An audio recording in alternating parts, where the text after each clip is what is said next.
हाँ supreme court ने, लेकिन सुप्रीम कोर्ट ने भी अभी अपने सवाल को थोड़ा सा इस तरीके से दिखाया नहीं है। सुप्रीम कोर्ट को एक बार विचार करना चाहिए, क्योंकि कुत्ते कुत्ते से ज्यादा इंसानों के बारे में सुप्रीम कोर्ट को अपनी राय रखनी चाहिए। एक स्टेट की सरकार एक दोषी जो बलात्कार का आरोपी है वो बार बार पेरोल पे बाहर आ रहा है, तो आज के इंसानियत के लिए सबसे ज्यादा खतरनाक तो वो है। तो आई थिंक इन दिस, अगर इस पर्सपेक्टिव से देखें तो ये ऑर्डर बिल्कुल सही है। और जो ये प्रोटेस्ट वगैरह हो रहे हैं, मुझे ये समझ में नहीं आता कि हाँ, आई थिंक हम हमारे पास ऐसे बहुत इंपॉर्टेंट मुद्दे हैं हमारी कंट्री में जिस पर लोगों को एक्चुअली प्रोटेस्ट करना चाहिए। ये भी देखने वाली बात होगी, लेकिन जो एग्रेसिव डॉग हैं उन्हें हटाना चाहिए और वैक्सीनेशन होना चाहिए डॉगों का। हाल ही में सुप्रीम कोर्ट ने बड़ा फैसला सुनाते हुए आदेश दिया है कि दिल्ली एनसीआर से आवारा कुत्तों को 8 हफ्तों के भीतर सड़कों से हटाकर शेल्टर होम्स में शिफ्ट किया जाए।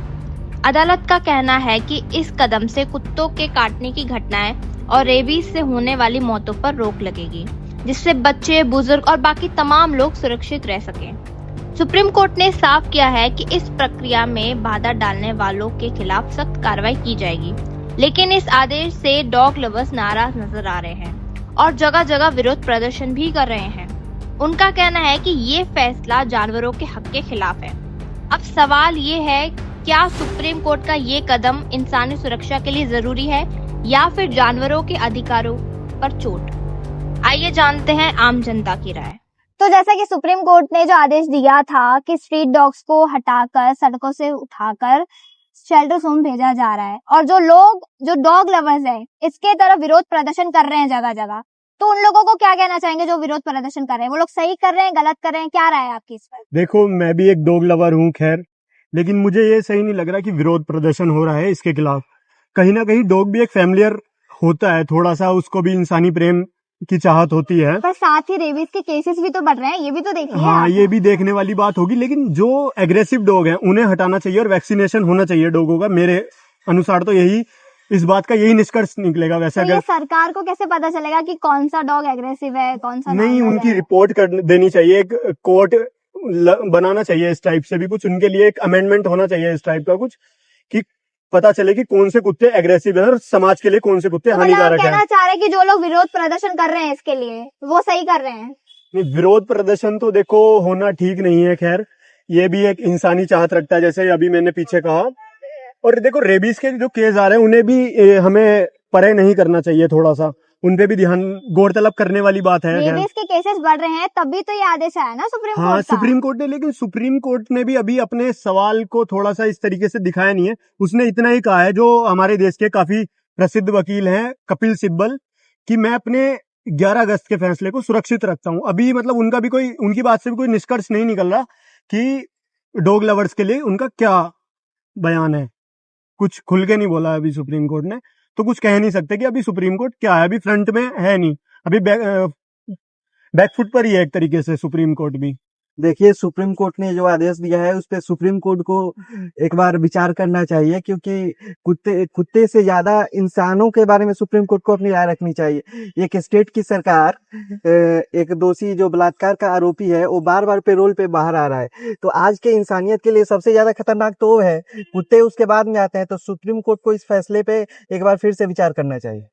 फिर भी ये जो शेल्टर होम भेज रहे हैं, तो आपको क्या लगता है शेल्टर होम में भेज के जो डॉग्स है वो सेफ रहेंगे, सेफ जगह पे रह पाएंगे, या उनकी हालत ठीक रहेगी, या मतलब वो भी उनकी हालत और बदतर हो जाएगी? जी, उनकी हालत और बदतर हो जाएगी, क्योंकि कुत्ता एक वफादार जानवर है, इंसान से प्रेमी है, तो कुत्ते को मतलब यहाँ पे रखना चाहिए। मुझे ऐसा लगता है कि सुप्रीम कोर्ट ने जो भी ऑर्डर दिया है वो बहुत सारे पहलुओं को अपने नजर में रख के दिया है। आपको भी पता है, हमें भी पता है कि हाल ही में ये वाले केसेस बहुत बढ़ गए हैं जिसमें बच्चों और काफी एडल्ट्स की भी जान जा रही है। तो आई थिंक इन दिस, अगर इस पर्सपेक्टिव से देखें तो ये ऑर्डर बिल्कुल सही है। और जो ये प्रोटेस्ट वगैरह हो रहे हैं, मुझे ये समझ में नहीं आता कि हाँ, आई थिंक हमारे पास ऐसे बहुत इंपॉर्टेंट मुद्दे हैं हमारी कंट्री में जिस पर लोगों को एक्चुअली प्रोटेस्ट करना चाहिए और या तो सपोर्ट करना चाहिए, बट तब तो मुझे किसी की आवाज सुनाई नहीं देती। पर इस, I mean, I think this is a valid decision जो सुप्रीम कोर्ट ने लिया है, क्योंकि ये ह्यूमंस के लिए सिक्योरिटी और उनकी सेफ्टी को व्यू में रखते हुए लिया है। क्योंकि जो यहाँ की गवर्नमेंट कह लीजिए या अथॉरिटीज हैं, वो उस पॉपुलेशन को कंट्रोल नहीं कर पा रही हैं। I think that's why supreme court was forced to take this decision. और ये डिसीजन मुझे ऐसा लगता है कि ये पब्लिक के वेलफेयर में ही है एंड ये लागू होना चाहिए। तो आपका कहना ये है कि जो सुप्रीम कोर्ट ने आदेश दिया है कि जो स्ट्रीट डॉग्स इनको शेल्टर में भेजा जाए तो वो सही है? मुझे लगता है बिल्कुल सही है। अब वही बात है कि ये जो आपके शेल्टर होम्स है उनके पास कितनी फैसिलिटीज है वो एक अलग मुद्दा है, पर फिलहाल अगर इस डायरेक्शन में काम करना शुरू करेंगे तो I think I am sure future में इसका कोई ना कोई प्रॉपर सोल्यूशन निकल आएगा। बट अगर अब हम उसको शुरुआत में ही खत्म करने की कोशिश करेंगे और उसके अगेंस्ट खड़े हो जाएंगे तो ये प्रॉब्लम और बहुत बड़ी होने वाली है फ्यूचर आपने में। अपने लोकेलिटी या स्ट्रीट के आसपास देखा है किसी डॉग को बाइट करते बिल्कुल, हुए किसी हमारे यहाँ तो ये आम बात है, छोटे छोटे बच्चों को काटे जा रहा। मेरे अपने बच्चे हैं, मेरी 2 बेटियां हैं, मुझे उनको बस स्टॉप तक छोड़ने, स्कूल बस स्टॉप तक छोड़ने या कोचिंग छोड़ने के लिए खुद जाना पड़ता है।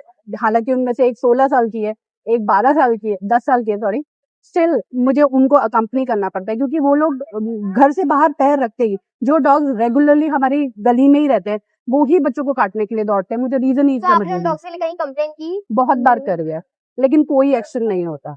और अगर वो स्टरलाइजेशन के लिए एक आध बार लेकर भी गए पर वापस छोड़ गए और उसके बाद से वो और ज्यादा एग्रेसिव हो गए और ज्यादा तो हिंसक अभी हो जो गए ये हैं। डॉग को हटाने की बात है तो उससे आप खुश हैं? बिल्कुल सहमत है, बिकॉज मुझे ऐसा लगता है कि मैं पहले भी ये बात बोल चुकी हूँ, हमारा एक इकोलॉजिकल बैलेंस होना बहुत जरूरी है। जहां तक डॉग्स का और पिजन्स का सवाल है, लोग इनको ओवर फीड कर रहे हैं जिसकी वजह से इनकी पॉपुलेशन बढ़ रही है। एनिमल्स की लाइफ इसी पे बेस्ड है कि उनको अपने स्ट्रगल्स करने चाहिए, अपने लिए खाना ढूंढना चाहिए। मतलब आप कह रहे हैं कि जो लोग स्ट्रीट्स पे डॉग्स को फीड करते हैं तो वो भी गलत है? बिल्कुल, उसके लिए एक प्रॉपर स्पेस होना चाहिए या उनको उसकी प्रॉपर जिम्मेदारी ले जानी चाहिए। सिर्फ खाना देने से उनकी पॉपुलेशन बढ़ाने से काम नहीं हो जाता। आधी अधूरी जिम्मेदारी किसी के काम की नहीं। अगर वो अपने, और वो ये काम भी अपने घर से दूर आके दूसरों के घरों के सामने ज्यादा करता है, इसका मतलब ये है कि कहीं ना कहीं परेशानी उन्हें भी है, वो भी नहीं चाहते कि उनके घर के आगे कोई गंदगी है। तो एवरीबडी इज डूइंग अपनी कन्वीनियंस के हिसाब से वो काम क्या कर रहे हैं। आप डॉग लवर है? मैं डॉग्स के अगेंस्ट नहीं हूँ, मेरे खुद के घर में भी डॉग था, बट वही बात है, जैसे आप बच्चों के सड़कों पे मरने के लिए नहीं छोड़ सकते, ऐसे ही आप कुत्तों के साथ भी ऐसा ट्रीटमेंट नहीं कर मतलब आप सकते। न्यूट्रल है? आप चाहते हैं कि आप उनको अडॉप्ट करें, केयर करें, लेकिन ये कोई तरीका नहीं है कि एक टाइम खाना डाला और आपकी जिम्मेदारी पूरी हो गई। तो जिम्मेदारी उठाएं तो पूरी उठाएं, वरना उसके अगेंस्ट ना आए तो बेटर है, जो कि गवर्नमेंट अच्छा या फिर कोर्ट अच्छा करने की कोशिश करिए सोसाइटी के लिए।